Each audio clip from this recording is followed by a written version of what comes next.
स्वभावाने बारकाईने अभ्यास करणारे साधक ते बौद्ध धर्माचे हे हेतू ज्यांच्या सर्वसामान्यांच्या विकासाचा बदल समाजात घडून आणणारे आनंद सर्वसामान्यांच्या जीवनी आणला बेधडक सत्याग्रह केला चौदार तळ्याचा डगमगले नाही संकटे आल्यावर करते समाज उन्नतीचे रचयिते भारतीय संविधानाचे असे आमचे डॉक्टर बाबासाहेब आंबेडकर.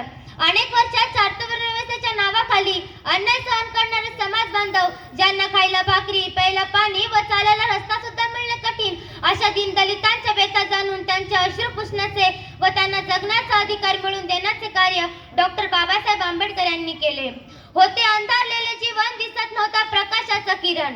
होते अंधारलेले जीवन दिसत नव्हता प्रकाशाचा किरण. पुसण्या त्यांचे अश्रू देणं दीनदलितांना नवजीवन अवतरला एक महामानव डॉक्टर बाबासाहेब आंबेडकर त्यांचे नाव. डॉक्टर बाबासाहेब आंबेडकर त्यांचे नाव.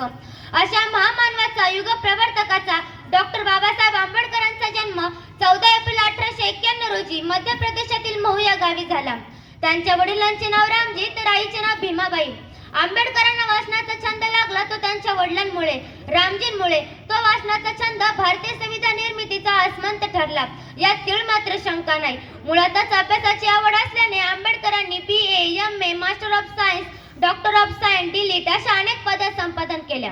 मला माणसांच्या सहवासापेक्षा पुस्तकांचा सहवास अधिक आवडतो आणि शिक्षण हे वाघिणीचे दूध आहे आणि जो हे प्राशर करील तो वाघासारखा गुरगुरल्याशिवाय राहणार नाही असे मौलिक विचार त्यांनी सांगितले.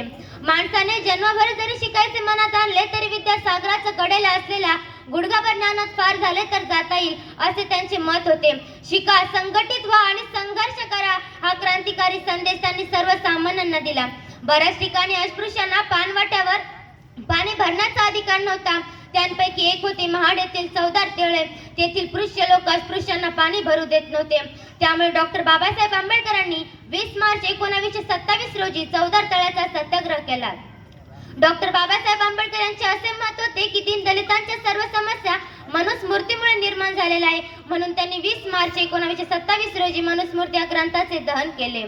आपला फायदा कुणी घेतला, कशामुळे घेतला, हे किती दिवस चालते हे लक्षात घ्या. कारण दिवाळीमध्ये बोनस प्रत्येकाला बरं वाटतं. फक्त जर संविधानावर जर अन्याय झाला तर फक्त निळच रक्त समोर का येतंय हा प्रश्न पहिल्यांदा स्वतःच्या मनाला विचारा. कारण भावनिक होऊन जमत नाही. लक्षात घ्या, केवळ भावनिक होऊन जमणार नाही. कारण असे गाजलेलं वाक्य आहे, कोई चिल्ला कर चला गया, कोई छेक कर चला गया. कोई चिल्ला कर चला गया, कोई छेक कर चला गया. स्कूल के बाहर बैठकर एक बच्चा हिंदुस्तान की तकदीर लिख कर चला गया, हिंदुस्तान की तकदीर लिख कर चला गया. इथे बसलेल्या सर्वांना मला एक सांगणं आहे, तुम्ही कोणत्या जातीचे असाल, धर्माचे असाल, पंथाचे असाल, पण आयुष्यात कधी जय भीम बोलायला लाजू नका आणि जय भीम बोलायला कधी घाबरू नका. कारण लक्षात घ्या, जय भीम म्हणजे फक्त 2 शब्द नाही, तर जय भीम म्हणजे डॉक्टर बाबासाहेब आंबेडकरांचा आदर आहे. जय भीम म्हणजे डॉक्टर बाबासाहेब आंबेडकरांचं स्मरण आहे. जय भीम म्हणजे डॉक्टर बाबासाहेब आंबेडकरांच्या कष्टाला सलाम आहे. अरे जय भीम म्हणजे दया, क्षमा, शांती आहे. जय भीम म्हणजे प्रज्ञाशील करुणा आहे. जय भीम म्हणजे एक उत्साह, एक उमंग आहे. अरे जय भीम म्हणजे एक भीम गर्जन आहे. म्हणून आयुष्यामध्ये कधी जय भीम बोलायला घाबरू नका. भारतीय संविधान लिहिण्याचे महान कार्य डॉक्टर बाबासाहेब आंबेडकर यांनी केले. अशा महामानवाचे युग प्रवर्तकाचे 6 डिसेंबर 1956 रोजी महापरिनिर्वाण झाले. एवढे बोलून मी माझे 2 शब्द संपवते. जय हिंद, जय भारत, जय भीम.